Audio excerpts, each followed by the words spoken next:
The Leader of the Opposition. Thank you, Mr Speaker. My question is again to the Prime Minister. This morning on Sky News, Malcolm Turnbull said about the Prime Minister's phone call to the New South Wales Police Commissioner, and I quote, "It would have been much better had it not been made because it is important the inquiry, quote, is seen to be conducted entirely free of political influence." With the benefit of hindsight, does the Prime Minister agree with Malcolm Turnbull?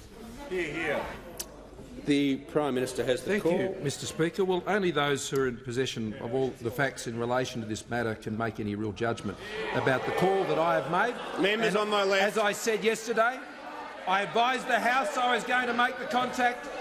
No objection was raised by the Leader of the Opposition yesterday. I note, Mr Speaker, on 4 separate occasions I advised this House that I would be contacting the New South Wales Police Force. And as I said, I don't know who they expected I would have otherwise called, Mr Speaker, and not on one occasion, including the Leader of the Opposition's haughty, breathless motion that he sought to bring into this House, did he make any complaint, Mr Speaker, about the matter in which he now seeks to have found. The Prime Minister will resume his seat. The Leader of the Opposition on a point of order. Mr Speaker, the Prime Minister's misleading the House. I didn't get an opportunity to speak yesterday.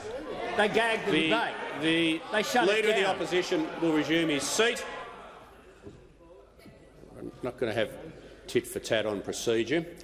The Prime Minister is being relevant to the question. Thank you, Mr Speaker. But I take the point that the Leader of the Opposition has made.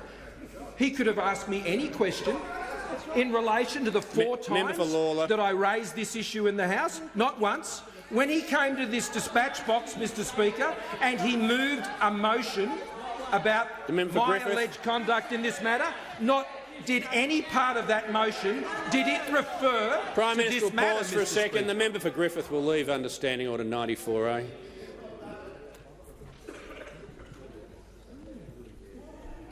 The Prime Minister has the call. Mr Speaker.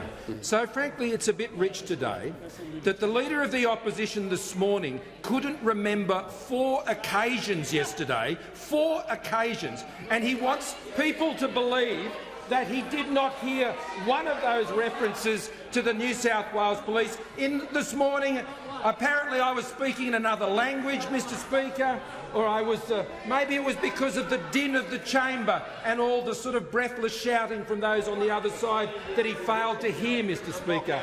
But what's very clear is the Leader of the Opposition is just not being fair dinkum about this. Mr Speaker, he is desperate in his attempts here, Mr Speaker, because he knows that he's the one under pressure.